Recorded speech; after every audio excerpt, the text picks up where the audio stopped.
VBR पाठशाला के छात्र छात्राओं को शुभोदय। छात्र छात्राएं, आज हम इस कक्षा में हिंदी व्याकरण में संधि व्याकरणांश के बारे में हम पढ़ेंगे। छात्र छात्राएं, संधि का शाब्दिक अर्थ क्या है? संधि का शाब्दिक अर्थ क्या है? शाब्दिक क्या है? शाब्दिक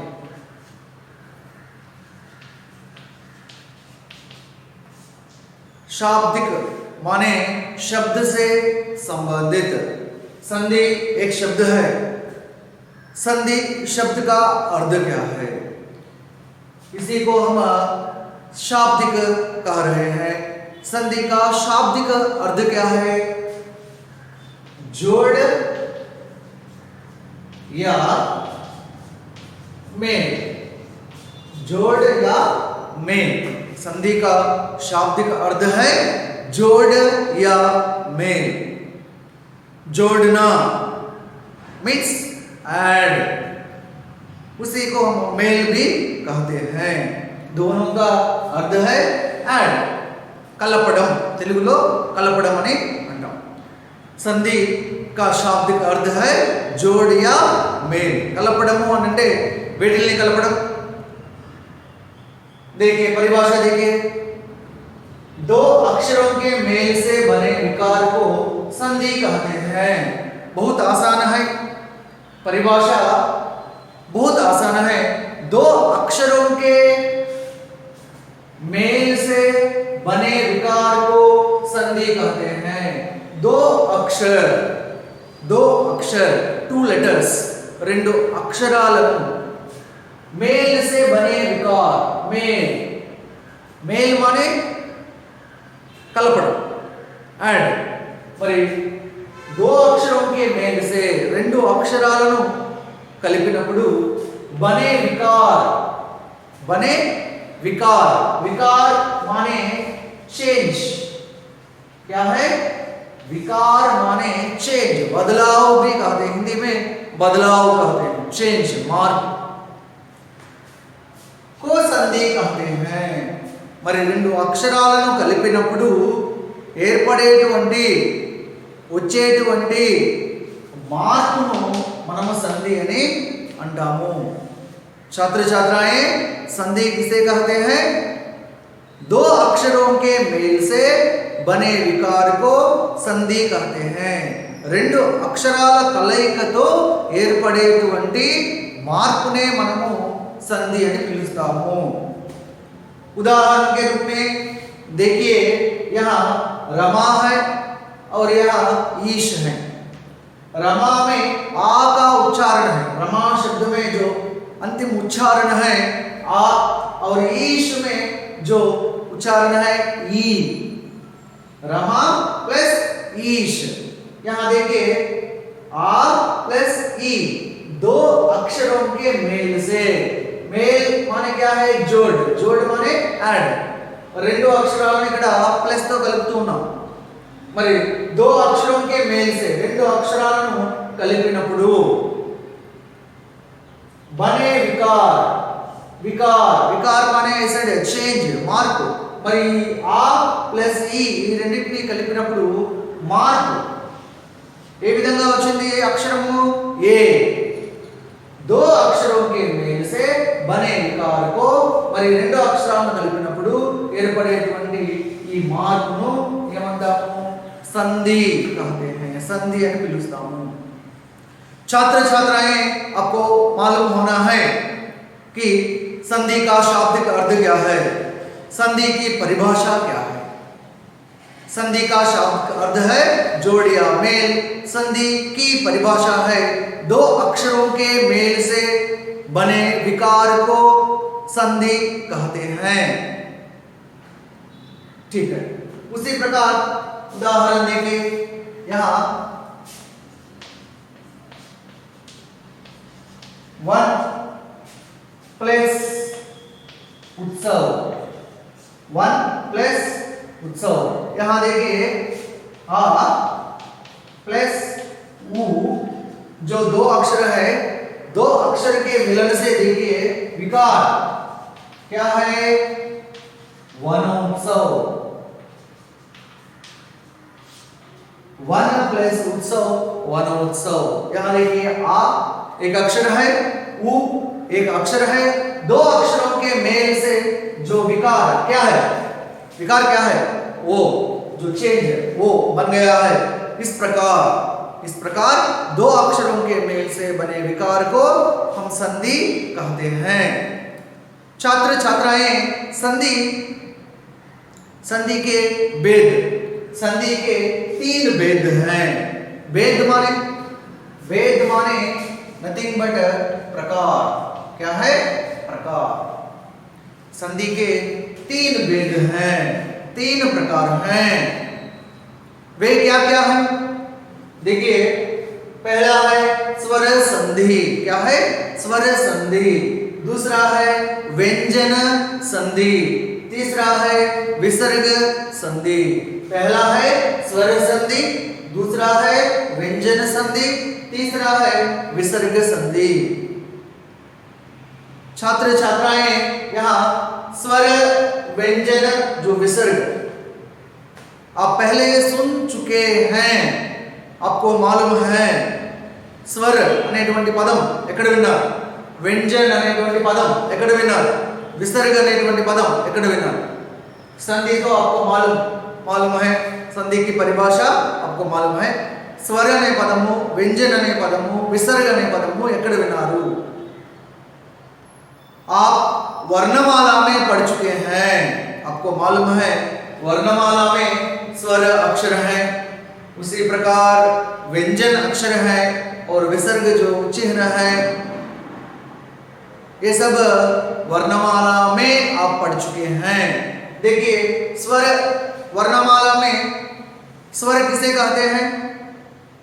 వర్ణమాలలో స్వర అక్షరాలు ఉంటాయి కదా, స్వర అక్షరాలని వేటిల్ని అంటారు? कौन बता सकते हैं? స్వర అక్షర किसे कहते हैं? తెలుగులో ఏమంటారు? స్వర అక్షరాలను అచ్చులు అని అంటారు। अंग्रेजी में वोवेल्स कहते हैं, vowels, A E I O you. यहाँ स्वर अक्षर किसे कहते हैं? वर्णमाला में, हिंदी में स्वतंत्र रूप से उच्चारित होने वाले अक्षरों को स्वर अक्षर कहते हैं। स्वतंत्र रूप से उच्चारित होने वाले अक्षरों को स्वर अक्षर कहते हैं। स्वतंत्रंगा వాటికవే పలికేటువంటి అక్షరాలను స్వరాక్షరాలు అని పిలుస్తాము। మరి వాటికవే స్వతంత్రంగా పలకడము అంటే ఆ ఆ ఈ ఈ ఇలా పలికేటప్పుడు అవి వేరే అక్షరం యొక్క సహాయం తీసుకోకుండా స్వతంత్రంగా పలికేటువంటి అక్షరాలు, అందుకనే ఆ అక్షరాలను మనము స్వరాక్షరాలని పిలుస్తాము। छात्र छात्राएं, स्वराक्षर किसे कहते हैं? स्वतंत्र रूप से उच्चारित होने वाले अक्षरों को स्वराक्षर कहते हैं। మనకు స్వరాక్షరాలు ఉన్నాయి, आ आ ई ई उ ऊ ऋ ए ऐ ओ औ अम आ। क्या क्या है? आ आ ई ई उ ऊ ऋ ए ऐ ओ औ अम आ। पूरे कितने हैं? 13, पूरे 13।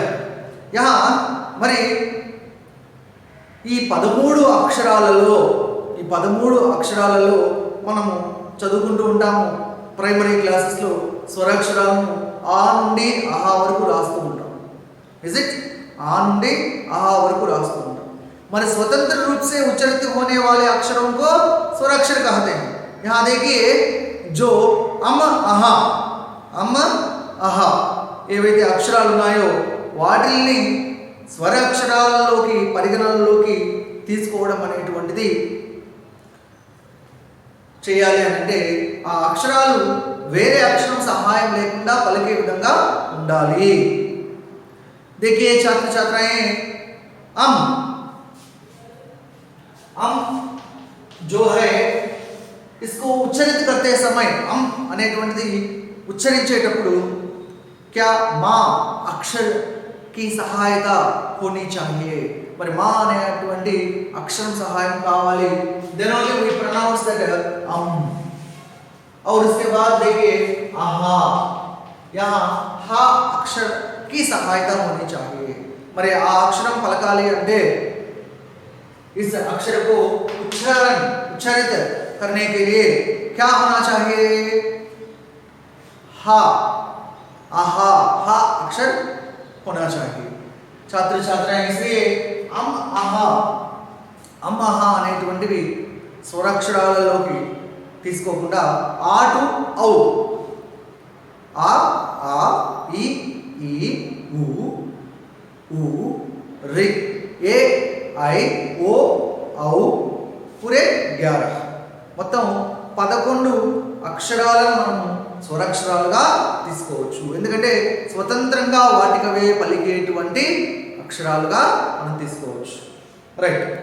మరి ఇక్కడ ఆ స్వరాక్షరాలు ఏవైతే ఉన్నాయో ఆ స్వరాక్షరాలతో ఏర్పడేటువంటి సంధిని మనం ఏమంటున్నాము అంటే స్వరసంధి అని అంటాం. అంటే స్వరసంధి అని దేన్ని అంటాము? ఆ పేరు ఎందుకని ఆ సంధికి స్వరసంధి అని పేరు ఎందుకని పెట్టడం జరిగింది? కేవలం స్వరాక్షరాలు మాత్రమే కలుస్తూ ఉంటాయి. అంటే ఆ నుండి ఔ వరకు ఏవైతే అక్షరాలు ఉన్నాయో 11 అక్షరాలు, వాటిల్లో నుండే ఇక్కడ సంధి అనేటువంటిది జరుగుతూ ఉంటుంది. మరి అటువంటి संधि మనము स्वर संधि అని పిలుస్తాము. यहाँ देखिए स्वर संधि किसे कहते हैं? स्वर संधि की परिभाषा क्या है? स्वर अक्षर के साथ स्वर अक्षर के मेल को स्वर संधि कहते हैं. क्या है?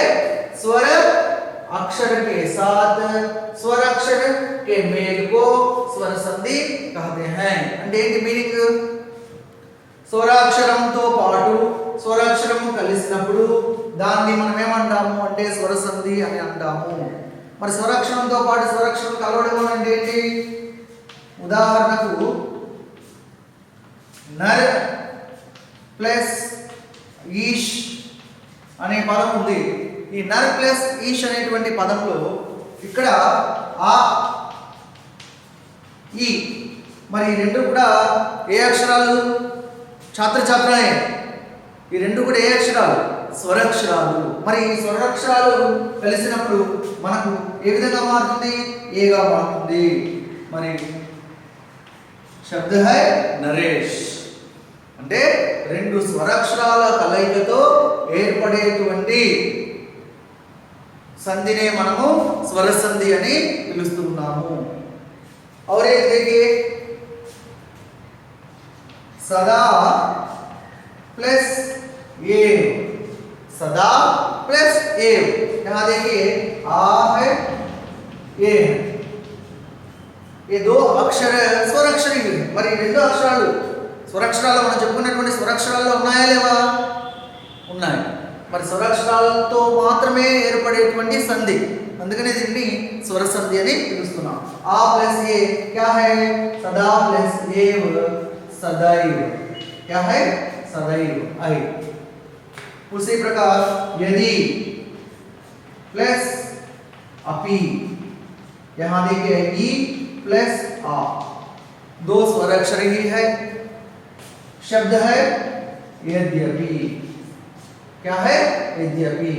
या बन गया. ई आ दो स्वराक्षर है, दो स्वराक्षरों के मेल से बने संधि है. क्या है? स्वर संधि. और उसी प्रकार देखिए ने प्लस अन, यहाँ ए और यहाँ आ, ने प्लस अन, ए प्लस आ. क्या है? शब्द क्या है? नयन.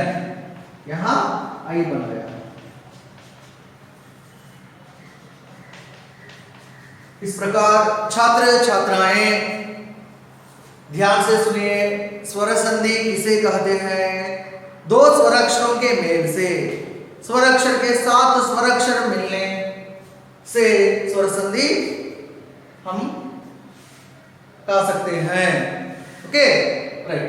व्यंजन संधि किसे कहते हैं? व्यंजन संधि व्यंजन अक्षरों के साथ व्यंजन स्वराक्षर या व्यंजन अक्षर के मेल को व्यंजन संधि कहते हैं. व्यंजन अक्षर के साथ स्वराक्षर या व्यंजन अक्षर के मेल को व्यंजन संधि कहते हैं. మరి స్వర సంధిలో స్వరాక్షరంతో పాటు స్వరాక్షరం కలిసినప్పుడు మాత్రమే ఏర్పడేటువంటి సంధి స్వర సంధి. వ్యంజన సంధి దేనంటున్నాము?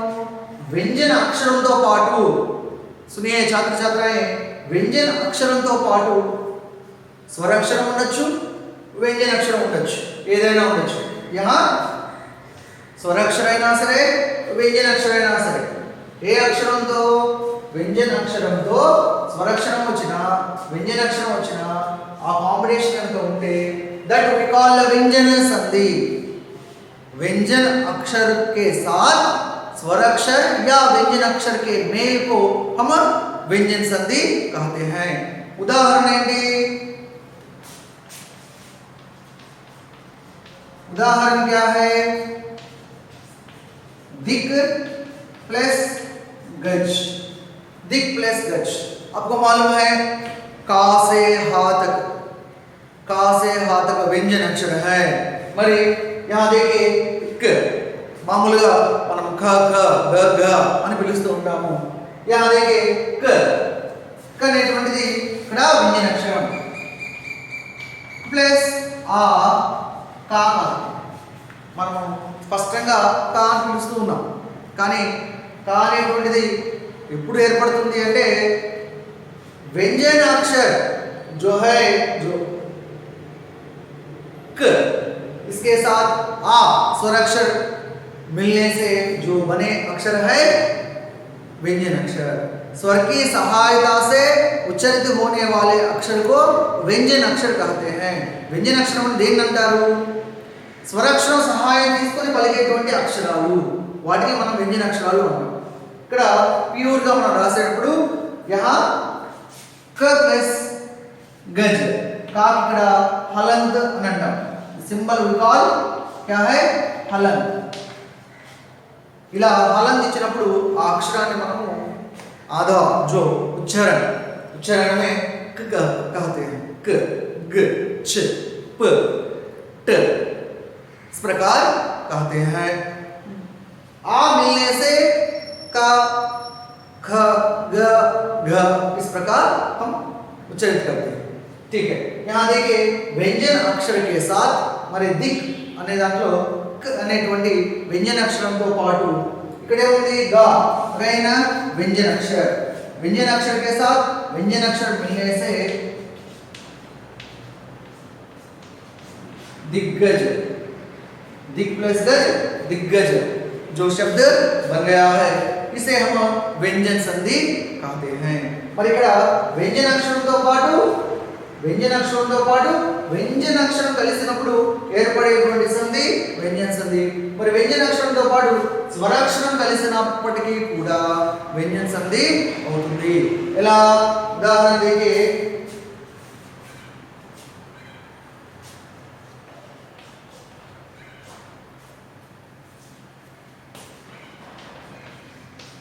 सद प्लस उपयोग क्या है?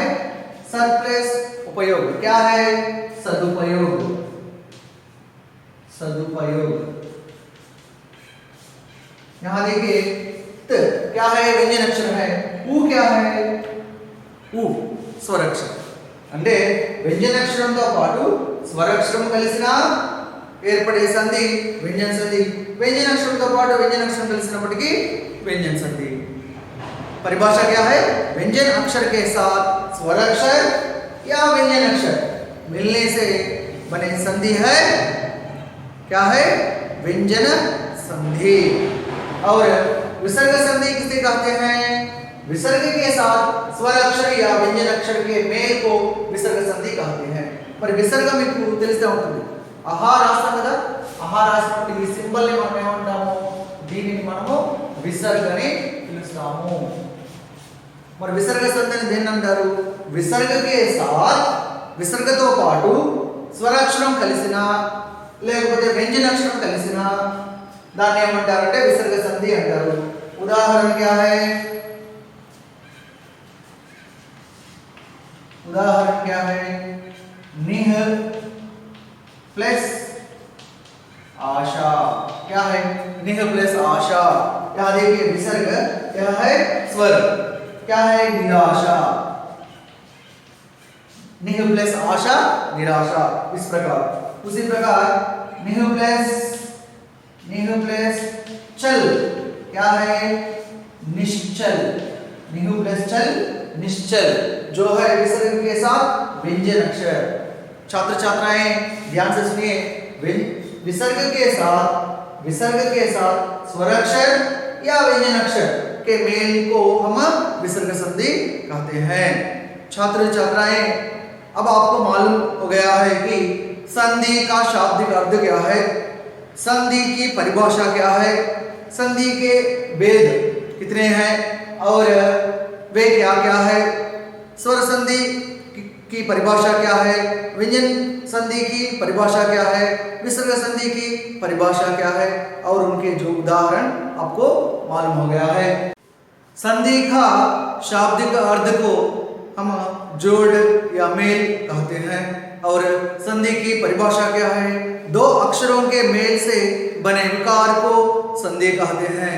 రెండు అక్షరాల కలయికతో ఏర్పడేటువంటి మార్పును మనం సంధి అని పిలుస్తున్నాము। సూర్య ప్లస్ ఉదయ్ అంటున్నాము, సూర్యలో ఆ, ఉదయ్లో ఉ, ఈ ఆ ప్లస్ ఉ రెండు అక్షరాలు కలిసినప్పుడు బనే వికార్ అంటే ఏర్పడే మార్పు ఏంటి, ఓ, ఆ ప్లస్ ఉ ఓ, సూర్య ప్లస్ ఉదయ్ సూర్యోదయ్, ఈ విధంగా ఏర్పడేటువంటి దాన్ని మనము సంధి అని పిలుస్తున్నాము। दो अक्षरों के मेल से बने विकार को हम संधि कहते हैं। संधि के तीन भेद है, स्वर संधि, व्यंजन संधि, विसर्ग संधि। स्वर संधि किसे कहते हैं, स्वर संधि की परिभाषा क्या है, स्वर अक्षर के साथ स्वर अक्षर के मेल को स्वर संधि कहते हैं। మరి రెండు స్వరాక్షరాలు కలిసినప్పుడు ఏర్పడేటువంటి మార్పు ఏదైతే ఉందో దాన్ని మనము స్వర సంధి అని పిలుస్తున్నాము।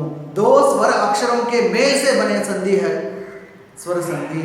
उदाहरण के लिए ग्रंथ प्लस आलय ग्रंथालय, विद्या प्लस अर्धि विद्यार्थी, पर प्लस उपकार परोपकार, सूर्य प्लस उदय सूर्योदय, महा प्लस उत्सव महोत्सव, మహా ప్లస్ ఉదయ్ మహోదయ్। ఈ విధంగా స్వరాక్షరాలను కలిపినప్పుడు ఏర్పడేటువంటి సంధిని మనము స్వర సంధి అని పిలుస్తాము। व्यंजन संधि అని దేని అంటాము, व्यंजन अक्षर के साथ स्वराक्षर या व्यंजन अक्षर के मेल को व्यंजन संधि कहते हैं। మరి व्यंजन అక్షరంతో పాటు స్వరాక్షరం కలిసినప్పటికీ व्यंजन అక్షరం కలిసినప్పటికీ ఏర్పడేటువంటి సంధిని व्यंजन संधि అని పిలుస్తున్నాము। उदाहरण के लिए देखिए, जगत जगत प्लस ईश, यहाँ देखिए व्यंजन अक्षर है त और जो ई है स्वर अक्षर है, मिलने से जगदीश। इस प्रकार व्यंजन अक्षर के साथ स्वर अक्षर मिलने से वह भी व्यंजन संधि है। और जगत प्लस नाद, व्यंजन अक्षर के साथ व्यंजन अक्षर है जगन्नाथ, जगत प्लस नाथ जगन्नाथ। इस प्रकार व्यंजन अक्षर के साथ व्यंजन अक्षर मिलने पर भी वह भी व्यंजन संधि है। दिक प्लस गज दिग्गज, वाक प्लस ईश वागीश। इस प्रकार जो व्यंजन अक्षर के साथ स्वर अक्षर हो या व्यंजन अक्षर हो मिलने से वह व्यंजन संधि है। और विसर्ग संधि किसे कहते हैं, विसर्ग के साथ स्वर अक्षर या व्यंजन अक्षर के मेल को विसर्ग संधि कहते हैं। విసర్గతో పాటు స్వరాక్షరం కలిసినప్పటికీ వ్యంజన అక్షరం కలిసినప్పటికీ దాన్ని మనము విసర్గ సంధి అని పిలుస్తున్నాము। అంతః ప్లస్ రాష్ట్రీయ अंतरराष्ट्रीय, निह प्लस आशा निराशा। इस प्रकार निह प्लस चल निश्चल। सो इस प्रकार विसर्ग के साथ स्वराक्षर हो या व्यंजन अक्षर मिलने पर वह है विसर्ग संधि। छात्र छात्राएं अपनी पुस्तक खोलकर संधि का शाब्दिक अर्थ, संधि की परिभाषा और जो संधि के भेद और उनके उदाहरण अपनी पुस्तक में लिख लीजिए।